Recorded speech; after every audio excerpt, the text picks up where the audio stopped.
হযরত আবু সাঈদ খুদরি রাদিয়াল্লাহু তাআলা থেকে বর্ণিত, তিনি বলেন, হুনাইন যুদ্ধের গনিমতের মাল বন্টন করার সময় এক লোক উঠা বলতেছে, মা আনসাবতা ইয়া মুহাম্মদ, বলেন নাউজুবিল্লাহ। আগে নাউজুবিল্লাহ বলেন, আমি আরবির অর্থ আপনাদেরকে বলছি। তো বলেছে, সে বলতেছে আমার নবী নাকি ইনসাফ করতে জানে না। কি বলেন আপনারা, কি বলেন, আমার নবী কি ইনসাফ করতে জানেন না? আমার নবী দুনিয়ার মধ্যে এসেছেন ইনসাফ করার জন্য। আমার নবীজি বলেছেন, বুইস্তু মুআল্লিমান, আমি পৃথিবীর মধ্যে শিক্ষক রূপে প্রেরিত হয়েছি। আনা কাসিমুন, আমি ইনসাফ করার জন্য, আমি বন্টন করার জন্য, আমি মানুষের মধ্যে জাস্টিস করার জন্য বুইস্তু, আমি প্রেরিত হয়েছি। আনা কাসিমুন, এই জন্য আমি বন্টনকারী। ওয়াল্লাহু ইউতি, আল্লাহ রাব্বুল আলামিন, আল্লাহ তাআলা হচ্ছে দাতা, বলেন সুবহানাল্লাহ।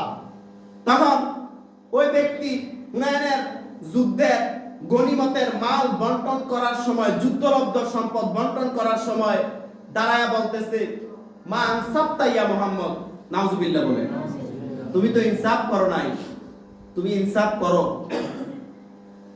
আমার নবী বলছে, মা ইয়ালাক, হে পাপিষ্ঠ, তোমার ধ্বংস হোক। আমার নবী সচরাচর কখনো কাউকে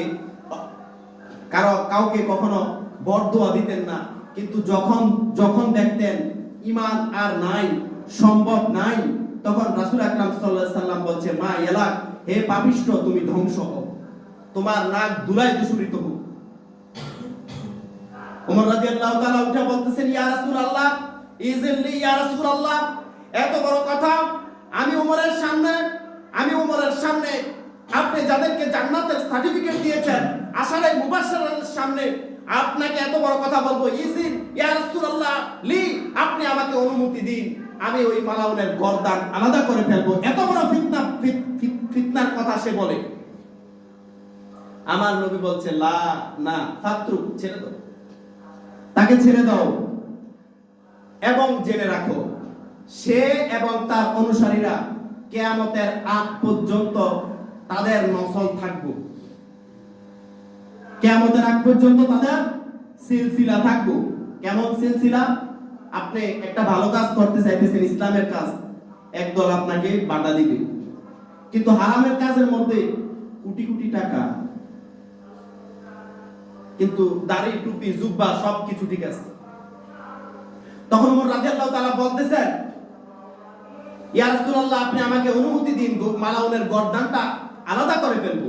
আমার নবীজি সাল্লাল্লাহু আলাইহি ওয়াসাল্লাম বলছেন, না, তাকে ছেড়ে দাও, আর জেনে রাখো, হে ওমর, তুমি উমর, তোমার আমলের দিকে তাকাইলে, তা আমল করার লোক দেখানো আমল করা দেখলে তুমি উমর লজ্জিত হয়ে যাবে, মুখে হাত দিয়ে দিবে, আরে কোন লোককে মারতে যাইতেছি, সে যে আমার থেকে আমলদারি বেশি, সে যে ঘষতে ঘষতে তার কপাল কালো বানায় ফেলছে। আবার আমি কাউকে ইন্ডিকেট করছি না, যারা কালো, অনেকের প্রবলেমের কারণে কালো হচ্ছে, আমি ওইটা বলছি না, কিন্তু আমলের কথা বলতেছি। তখন ওমর রাদিয়াল্লাহু তাআলা আনহুকে আমার নবীজি বলছেন, না, তাকে ছেড়ে দাও, আর ওমর জেনে রাখো, তাদের আমল দেখলে তুমি ওমর লজ্জায় পড়ে যাবে। তাদের কোরআন তেলাওয়াত দেখলে এত সুন্দর কোরআন তেলাওয়াত হবে যেন কোরআনের আয়াত নাজিল হচ্ছে। তাদের কাজ তুমি বাইরে থেকে দেখলে মনে হবে যেন এমন পৃথিবীর সর্বোত্তম কথা তারা বলবে। কিন্তু ওমর, তুমি রিয়ালাইজেশন করে দেখবা, তুমি অনুধাবন করে দেখবা, তুমি রেফারেন্স নিয়ে দেখবা, তুমি গবেষণা করে দেখবা, তারা মূলত ঈমান নাই। ওয়ামাহুম বিমুমিনিন, আল্লাহ বলেছে কি, ওয়া মিনান নাসি মাইয়াকুল, ইয়া রাসূলুল্লাহ, ওয়া মিনান নাসি, মানুষদের মধ্যে, মাইয়াকুল, কিছু সংখ্যক লোকেরা আপনাকে বলবে, আমান্না বিল্লাহ, ইয়া রাসূলুল্লাহ, আপনি আমাদেরকে পিছে রাখেন কেন? আমান্না বিল্লাহ, আমরা তো আল্লাহর প্রতি ঈমান এনেছি, ওয়া বিল ইয়াউমিল আখিরি, এবং আখিরাতের প্রতি ঈমান এনেছি।